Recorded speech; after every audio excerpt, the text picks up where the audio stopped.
guys, how are you? Right now in Komarwa, there's this new interchange they're building to look massive, and it's quite interesting, where it gives the junction between going to Nyeri, this side, going to Nanyuki, and the Sagana, or what do you call it, the Stretch Lodge. So it's interesting place to look very nice. So I'm really looking forward for it to be completed.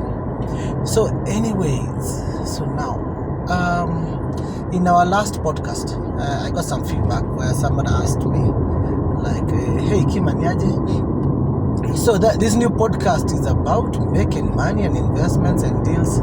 See a construction? And I was like, no, it's for the kids money.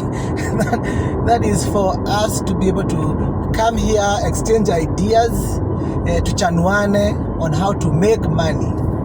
You get how to make money in any sector, to say Diane, we deal, we connect, and for us to be able to do that, that's why we've built this ideal marketplace, an ideal digital marketplace that you can be able to trade there fairly, make your own money, and because when you make the money, I make the money. So now, in this ideal marketplace, how can I put it? Like, let's say there's a football match, or maybe it's a game. We've not even been told it's a football game or whatever. But a ball has been put in the middle of the pitch, and there's quite a number of guys around that area. And then you're told now, okay, now we will have a game. Okay. So the first things first that you really want to know are, like, what is this game about, right? How are we going to play this game? What are the rules? What are the guidelines? And those are very important, even in an ideal marketplace like you're talking about. And that's why I say it was very important that we come up with what we are calling the 12 principles of fair trade. Why? Because those 12 principles of fair trade are the ones that are going to tell us, right, like, hii game inachezwa na to 11, right?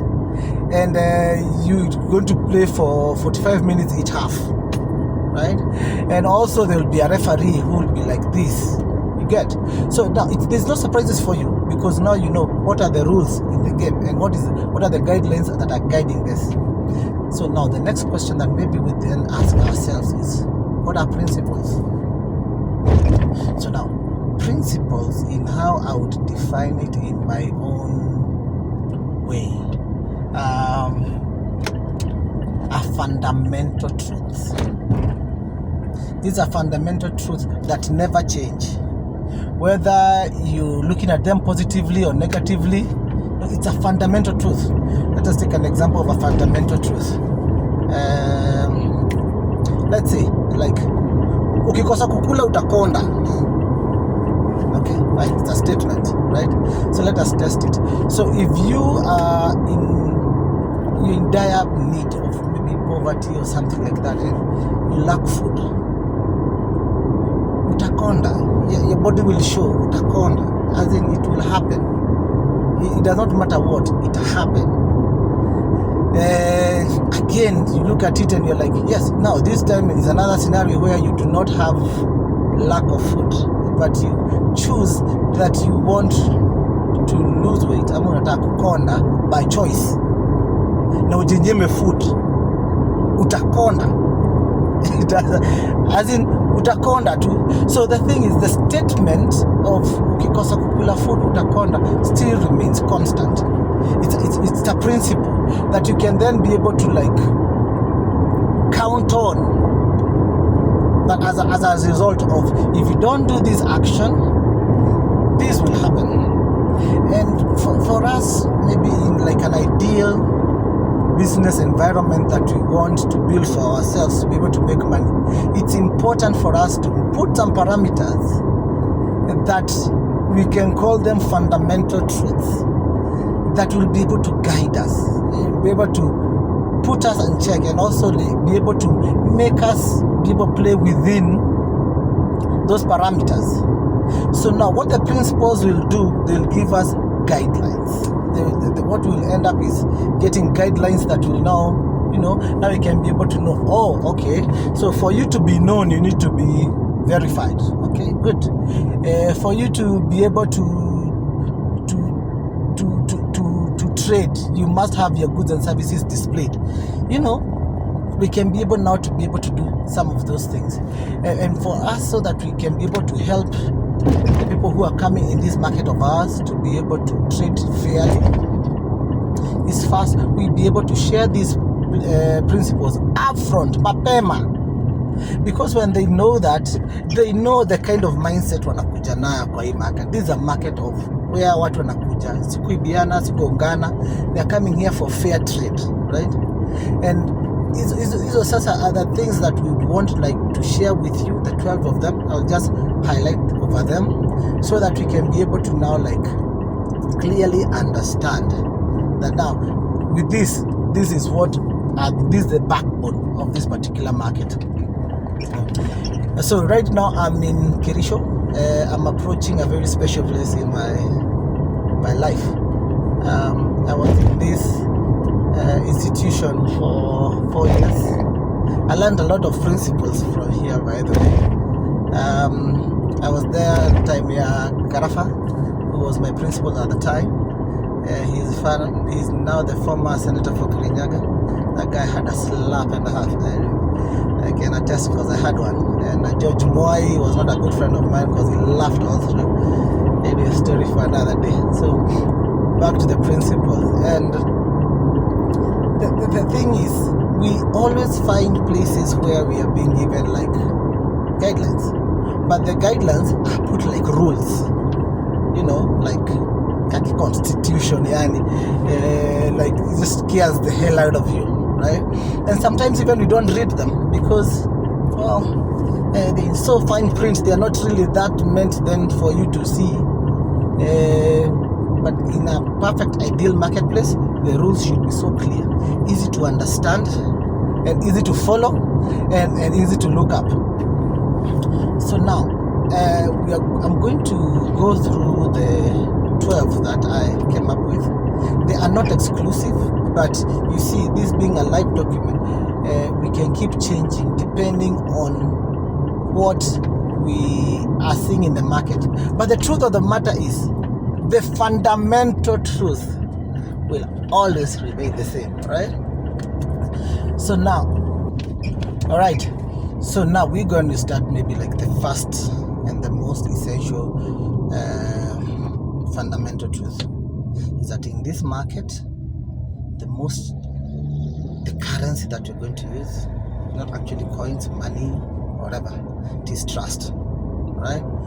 Trust is what we need to protect the most, right? Because here is a collection of traders, me and you, that sometimes we've never met ever before, but I need whatever you have. But I also need to trust that the review I see about you, right, or the verification that has happened, I can trust that I can be able to do business with you. So meaning, without this trust in this market, right, and everybody's just thinking of instead of thinking of business, they're thinking about Havila Tagoma or something like that, then we lose it. We'll not be able to trade fairly.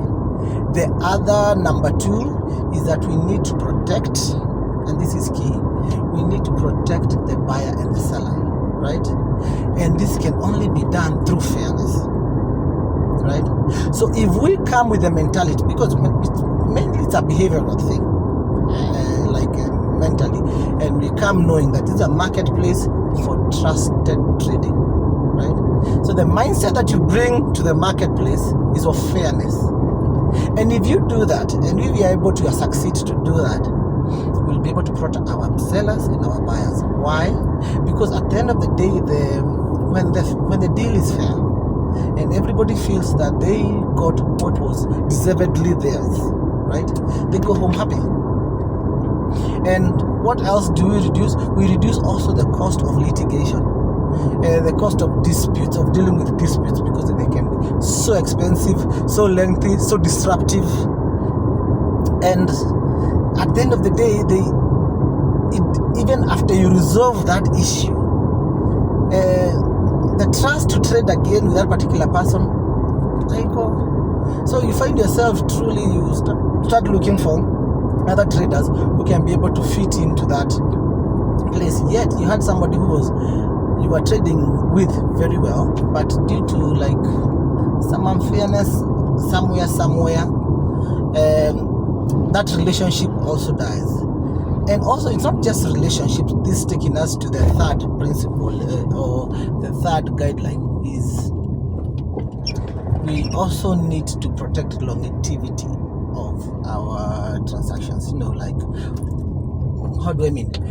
Like, if there is fairness in the market, if there is fairness, and even the people who come, who may not have stores in that market, maybe they have other stores in other markets, ile za shamba, ile ya ng'ombe, ile ya magari, ile ya events, they know if they come to that particular market or that space, the people they are treated fairly, right? There's a very, very high chance that the relationship that that particular buyer will have with that market will be a long-term relationship, meaning that there'll be repeat deals, that they'll go and they get whatever they recommend other people, they recommend even their family members and everything, and then they bring them into that space. So the perception, not even just but the belief and the behavior of the people in the market, that it's now what do you call it, we portray that we are a fair market, will lead to really good and long relationships that we have